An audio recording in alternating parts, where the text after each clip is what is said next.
I've always come up a dollar short and a day late. When I started making headway here, well, guess who came out in the '80s around here and just took over the nation? Oh, George George Strait, Strait. Yeah. handsome, sings okay, got a great band. I was kind of okay looking, and I could sing okay, but we played the same honky tonks.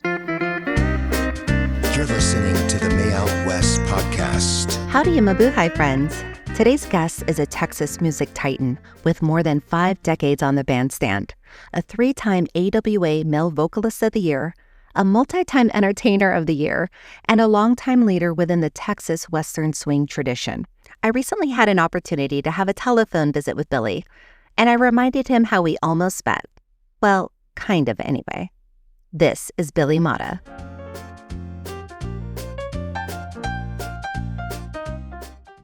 Where did we meet? Sacramento? Billy's first guest was a gig in Sacramento, but our paths actually crossed much closer to his home turf. Back around 2012, when I was working at the sheriff's office, I fell in love with his album Domino Effect. I would listen to it over and over while sitting in traffic. Later that year, I was at a taqueria in the Fort Worth Stockyards, there to see Johnny Bush. I look up from the window and I see Billy and one of his players walking right past us. To a music fanatic like me, it wasn't just seeing a local artist. It was like seeing Elvis in the flesh, but like with a cowboy hat.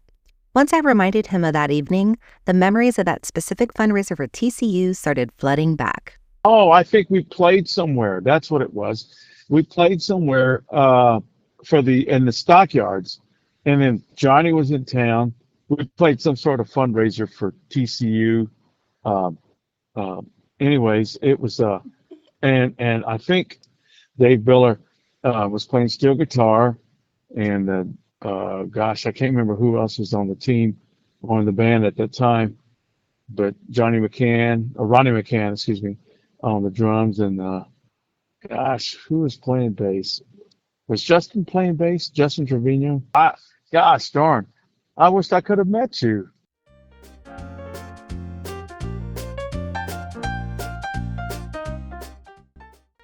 Billy's sound is unique because it just isn't 3 chords and a cloud of dust. It's pretty sophisticated. He told me that his greatest vocal teacher wasn't a country singer at all, but a jazz legend whose elocution and smoothness became Billy's gold standard. Yeah, I'll tell you what, Nat King Cole was my idol, my vocal idol, because I learned a long time ago, people want to understand what you're saying, and elocution, is important. Your pronunciations, and he not only sang it like that, but if you watch the video of Nat King Cole, the way his mouth worked, that's how he was so clear, and that I just think that was one of my teachers. Okay, he didn't know it. He was a teacher of mine, but he's one of my teachers. And one that I learned from, and the smoothness. He didn't have to holler or blow out his voice to make it happen. He just was so smooth, and then you go from that aspect to, say, Ray Price and Johnny Bush, who in their younger years we used to belt out these songs in a high register range. I mean, and that's fine and all, but eventually we get old and our voices, our voices can't do that anymore. It's like anybody else. That's like you can only play professional sports of any kind for so many years before it's time to not do that anymore. And so yeah, that's one of the things. You have to learn your limitations, and you have to pace yourself. And that's what I do with what I do. That's why I'm able to do what I'm still doing 50 years later. Okay, I pace myself, but yet I still give 110% as much as I can every show. That comparison to pro sports is spot on. In a world of high-performance athletes, Billy is essentially the Tom Brady or LeBron James of Western swing, right? I mean, with different politics, but he maintains his status at the top of his game for 50 years by mastering his craft and knowing exactly how to pace himself. This is sound advice for all creatives, and it's exactly what Billy is filled to the brim with.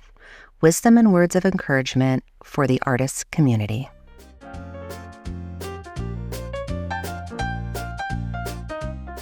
With 5 decades under his belt, most people would be looking for an exit strategy. But Billy told me he believes the moment you run out of fresh ideas is the moment you have to hang it up. I asked him what specifically keeps that fire burning after 50 years. The minute you stop with fresh ideas is the minute you have to stop playing, in my opinion. It's just, you know what I'm saying? It's just my 50 years of doing the music. I'm just doing the stuff that I grew up on. The stuff that I love and the passion that I have for it.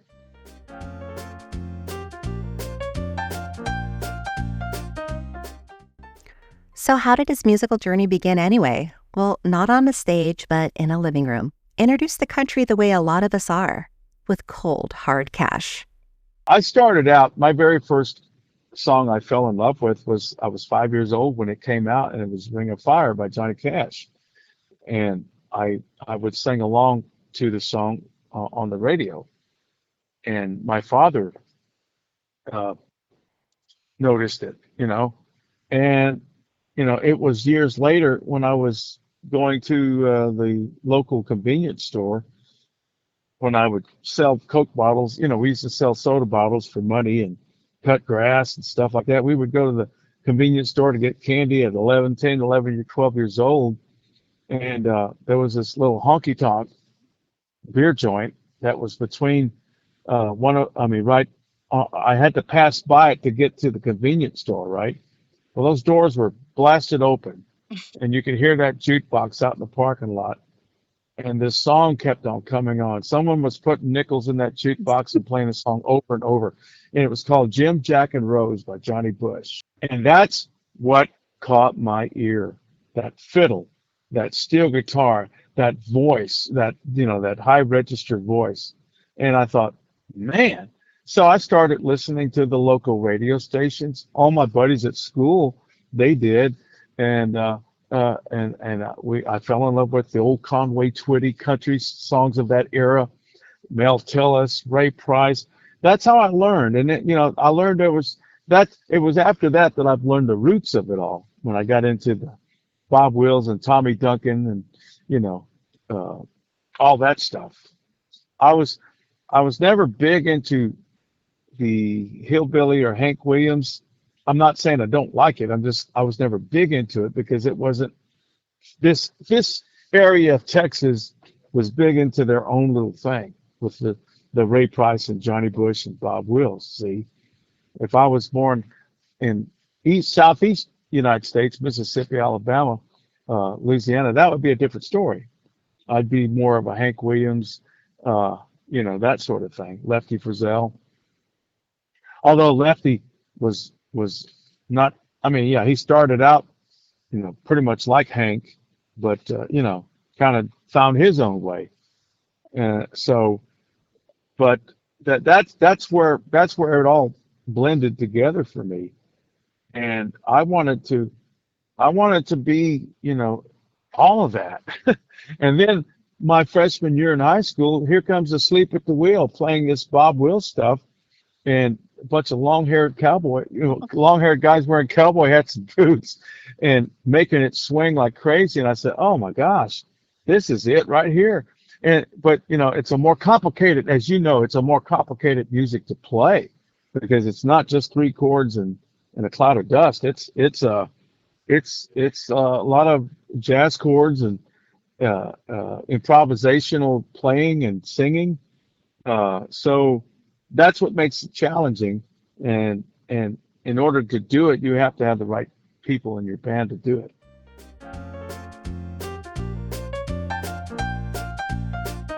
In 2008, Billy took on what he calls an albatross, a massive 3-volume tribute to the voice of Western swing, Tommy Duncan.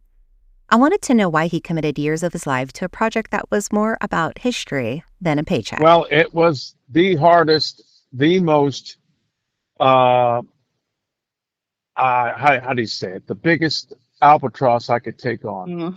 I could have cut 10 albums selfishly of stuff that I like or songs written by people or whatever. But I felt like Tommy Duncan never got his due as a vocalist.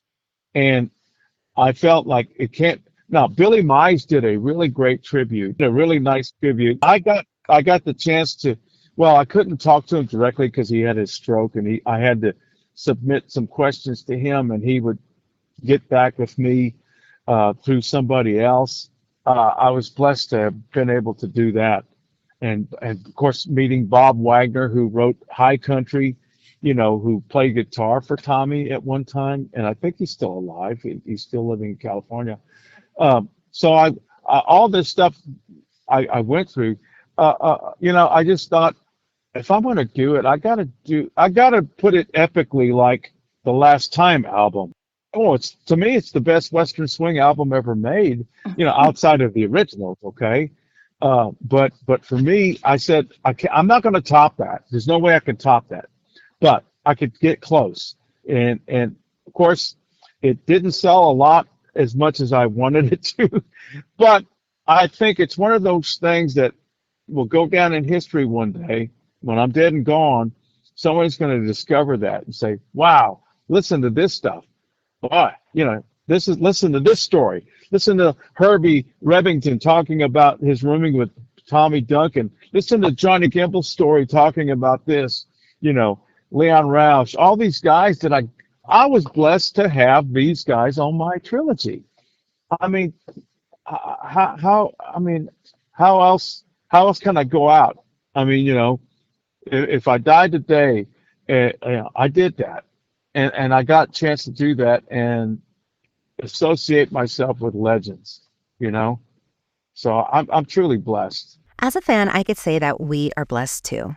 The Tommy Duncan trilogy box set has become a Sunday supper rotation staple in my house, a perfect example of sophisticated swing that brings a sense of joy and this human contact and takes us back into a time when things just seemed more romanticized, something that technology just can't touch.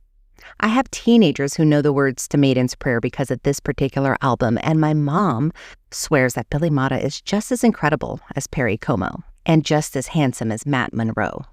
But despite the elegance of the music, Billy is the first to tell you that the road was never as smooth or easy as, it sounds on the record.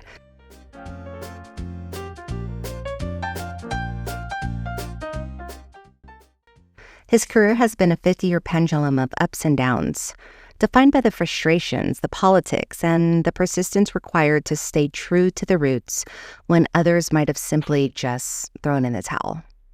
Through it all, Billy Mata's commitment to the tradition has remained steadfast, and he's kept a sharp sense of humor about the whole ride. It's that raw, honest perspective that has fueled his most daring endeavor to date, an unfiltered look behind the neon lights and the bandstand at what it really takes to become what he calls a 50-year overnight sensation. I've always come up a dollar short and a day late. In the 80s when I started making headway here, well, guess who came out in the 80s around here and just took over the nation? George Strait. Yeah. handsome, sings okay, got a great band. I was kind of okay looking, and I could sing okay, but we played the same honky tonks, okay. So I was always, it's kind of like that guy that just doesn't make the football team, the pro team. He gets cut on the last cut day or something, and just numbers away from being on a team that could have gone and done something with. You know what I mean? But it's not just that. It's all kinds of other things. I thought when I was 15 years old, I thought people would say to me, I said, "There's never been a Hispanic country singer before," and I said, "Well, I never thought about it either, but maybe I'll be the first." Well, 2 months later, Johnny Rodriguez comes out. But I look at it from a different angle there too. Johnny was only 19. I was 15, 14 or something when he became popular. Well, being that popular, that quick, that big a deal, it didn't do favors for his life as much as people would think, because that was a lot to handle. That was just too much to handle. And I mean, he did well. Don't get me wrong. I mean, he had lots of opportunities, but the issue is, if what if that was me? How would I have handled it? How would I probably wouldn't done any better. I probably would have done worse. I probably would have been, you know, uh, died in somebody's hotel room with someone else's wife or something stupid like that. Just that's how stupid we guys are when we're young like that, okay? And some of us don't grow up till we're 40 something years old. I mean, luckily I'm in my late 60s, so I've finally grown up. But you understand what I'm saying? So I look at those lost opportunities as, okay, I wasn't supposed to be, because maybe it's supposed to happen this and this and this. Something else is supposed to happen. And so I think, and I'm a man of faith too, okay? I really truly believe that I've really been blessed to be able to continue singing at the range I'm singing, because there's something in the works for me. So my overnight sensation's on the way. Billy jokes that his overnight sensation is finally arriving, but he views that 50-year climb as proof that slow and steady, and not being found in a hotel room with someone else's wife, wins the race. He sees his lost opportunities of the 80s not as setbacks but as divine protection, believing that he was kept from a path that he wasn't yet ready to handle. And how powerful and relatable is that, right?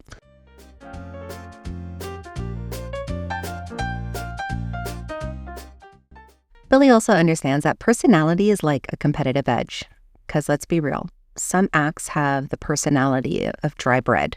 But when you're in the Billy Mata and the Texas tradition ecosystem, you're going to find that he and Donna Sue make huge efforts to stay in contact with people. Maybe it's the way he was raised, his Texas roots, or just being an ambassador of Western swing. But Billy refuses to let any kind of algorithm manage his legacy. So from the bandstand to those personal 4 a.m. birthday wishes on Facebook, he treats his fans like family because he truly means it. And, maybe that's part of the secret of his success. I think people in general, they probably think that when I'm on Facebook and I wish people happy birthday, I try to do it right at midnight, okay? But when I'm playing, I can't, because I'm playing, and sometimes it's 3 o'clock, 4 o'clock in the morning before I can settle down and wish somebody a happy birthday.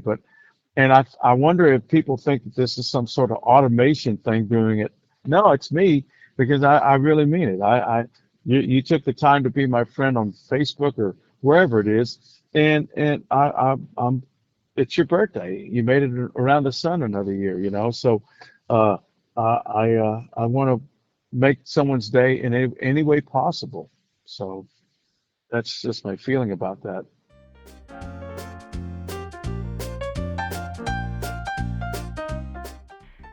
While Billy spent years documenting the past, he's starting to see a future of Western swing reflected in a new generation.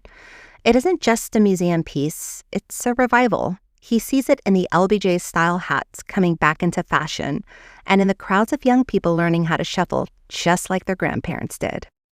Well, I think it's pretty good. I mean, there's a lot of young artists. The thing I've been seeing lately is a lot of young folks, guys and girls, learning how to play steel guitar and fiddle. Well, you can't play steel guitar on some of the stuff that you hear on mainstream radio.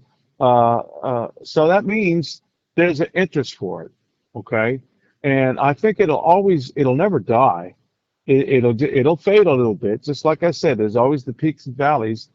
I could tell you 15, 20 years ago, you couldn't go anywhere without playing a lot of Western swing. Now it's not as prevalent as the honky tonk stuff, which I'm good, because I like it all. But I really think that there's a future for it still, and there's certain artists that are getting away from that red dirt scene. Poetry songs, which are non-danceable, and I don't mean that as an insult. I really don't. They're great songs. They're good stories, but they're not danceable. And these guys that play these acts that come in, they play at dance halls. People want to dance at dance halls, or they should. And I think young folks have forgotten. They've been on their phones so much they've forgotten how to ask a girl how to dance, or hey, would you like to dance? I mean, that's how I would go to the dances as a teenager, not knowing how, but I would watch people so I didn't look like a freak because I was standing by the bandstand listening to the music. That was why I went. But while I was there, I might as well dance with a girl, okay? Socially, being social is just a thing that's wrecked everything. The lack of being social, and I'm hoping that when people do get interested in music and they see these old videos of people dancing, especially people, they see their parents dancing on Facebook, at a dance somewhere, they'll think, they'll laugh at first, but then they'll have a few kids and they'll say, let's go dancing like mom and dad used to, and then they see that, and then hopefully that springs it up again. That's why this stuff never dies, because somebody's going to bring it back up again. Oh, and a perfect example, my oldest daughter is 34, and my youngest daughter is 24, and one in between is 32. And that generation was different than the generation prior to them, because it seemed to me that they found interest in, and not because they were with me or because I was their dad, but because their friends were that same way too. They decided. I'm sorry, car alarm's going off. They decided that they would expand their horizons. They would hear whatever the boy bands of their times were, but then they would see these infomercials at night because they would stay up late at night with their friends, right? And they'd hear, "Please help me, I'm falling in love with you." You can get all these great hits by Hank Lachlan and Patsy Cline. They hear all this stuff and it's just new to their ears, and they think, "Wow." And it's black, and of course it's black and white, so their curiosity is up, just like them for the first time seeing a rotary telephone. Okay, so that kind of thing, curiosity is always going to get the best of all these young folks, and especially that generation of my kids, and when they were kids. Okay, and it was so amazing. And then when my girls became teenagers, my two older ones, they used to say, "Dad, can you take me to Sam's Burger Joint?" This is this little place in San Antonio where they had Monday night, they had swing night. And I thought, swing night? And I thought, please tell me that's nothing to do with something else. And I thought, nah, okay. And then I realized it was a music joint. Okay. And I said, oh, okay. So I went. And of course, the bands that were playing there were either rockabilly or they played big band swing. And I thought, how cool is this? These young folks are all learning how to swing dance. I'm talking about like their great-grandparents did and their grandparents did. Okay? So to me, that was the neat thing, okay? And it's the same way with clothing. It's like the popular hat today is the open road LBJ style. When I was growing up, we wouldn't be caught dead in that hat because our grandfather wore it or father wore it, no, LBJ wore it. So, but that being said, it's come around that all these young folks are wearing it, okay? And it's because it's an old look that's come back around. So fashions, like music, will always come and go,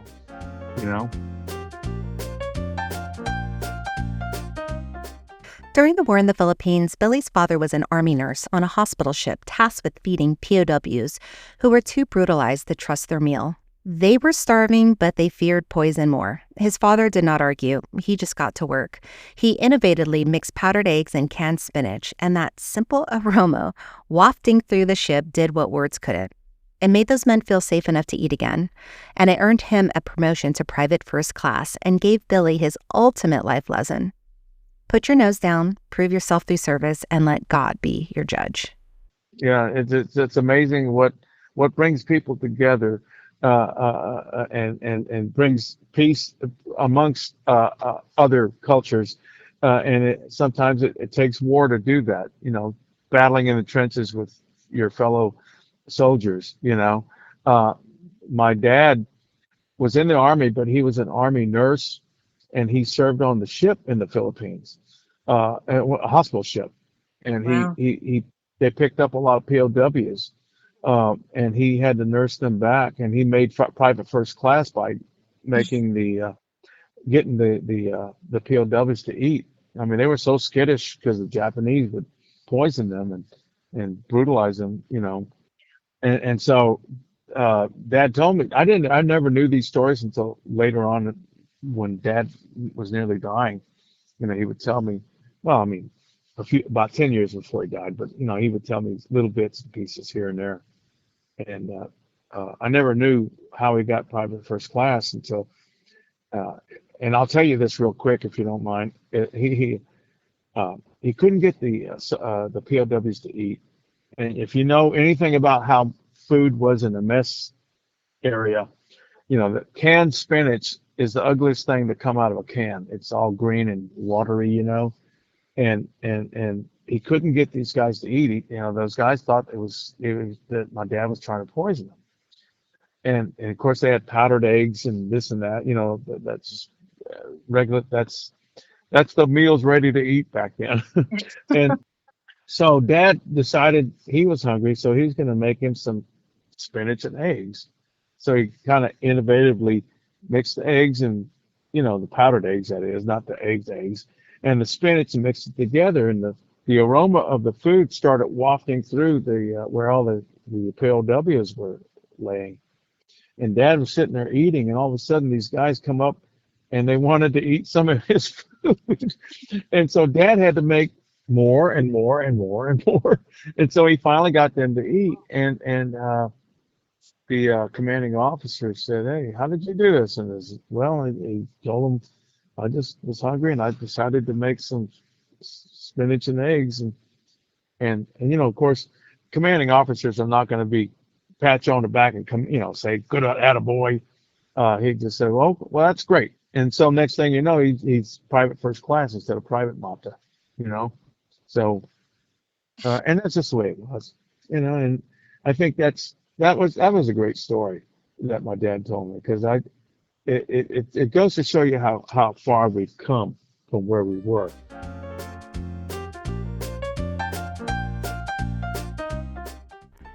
When you ask Billy what he hopes to be remembered for, the answer isn't title or tally. It's really how you show up. He talks about the business as a constant seesaw and about the choices you make balancing the shift. He's always been clear on his. If he can't give his best, he'd rather step away entirely than go through the motions. For him, legacy lives in the everyday decisions, taking care of the band, keeping things honest, and making sure the music still means something to the people who gather around it. And that philosophy has guided him throughout his career. And it's advice shaped by time, not just theory. Joy is one, and being from Texas and being part of dance halls all my life, playing weddings, bringing people together. I've played a lot of weddings. I've played for a lot of people that met at my dances that got married. I hope I'm an integral part of what keeps them together. I know that's you can't help what goes on in everybody else's life, and all I can do is try, but I also want to be remembered as someone who gave it all, someone who wanted to please everybody, and treated his bandmates fairly. And I think I have. I've had a bunch of good musicians through the years. Most of them have all stayed with me for as long as they could. Some of them left me for better opportunities, not for bad situations. I've probably fired maybe 5 people in my whole 50 years. Okay, I've had a lot of people walk away because of better opportunities, or what they thought was, or I've had a lot of people retire, and some people passed away, or they eventually did. I'm talking in regards to recently my longtime guitar player, David Waters, who played a lot on that trilogy. He played guitar on that Tommy Duncan trilogy. He had lost his wife, and he lost his will to play. I mean, he eventually retired, and then a year later after he retired, he passed away. So, I think it's a testament to how I treat people with respect, that they stick around, even though, you understand this business. It's up and down all the time. 1 minute country music's hot, 1 minute Western swing's hot, 1 minute it's rockabilly, next minute it's, and then, it's a seesaw. And sometimes you got to play along on that. But there's a lot of ups and downs, and sometimes there's a lot of peaks and valleys. There'll be times where you're working too much, and then there's times where you're not working at all. And that's what makes it tough to keep a band together, because some musicians, that's all they want to do is play. Well, that's fine if you could do that, but you'll if you have to jump ship every time the certain ship you're in is sinking a little bit, then you might find a place to land, but are you going to be happy, right? Are you going to be happy because you had to take this job because they don't play the kind of music I like, but it's a job. I think that's what I weigh. I'd rather, if I had to sweep floors or flip burgers, to temporarily get through a valley to get to a peak, I'd rather do that, because I'd rather stick to my guns and do what I love to do. Like with my music, I like my music to be influential, but I also, if I ever do get to finish a book, and people, I would hope it would inspire other people to not give up.